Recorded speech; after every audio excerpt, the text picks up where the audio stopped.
Hello everyone, Assalamu alaikum. Welcome to Mr. TECHFOX. Today in this video, I'm gonna show you how to download and install Dropbox on your MacBook. If this helps, please consider subscribing to this channel.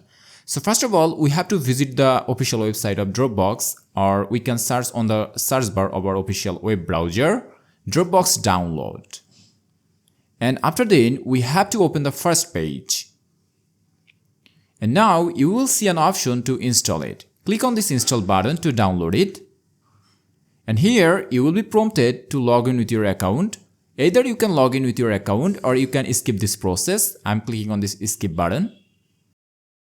And now an installer file is going to be downloaded. Here you can see that a file has been downloaded. Click on the file.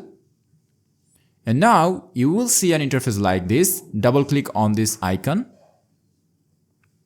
And now click on this open button. And it is gonna download Dropbox on your MacBook. It will take some time. After completing the installation process, you will see an interface like this. Now normally sign in with your Dropbox account and enjoy Dropbox. That's all about today's video. If this helps, please consider subscribing this channel. See you in the next video. Allah Hafiz.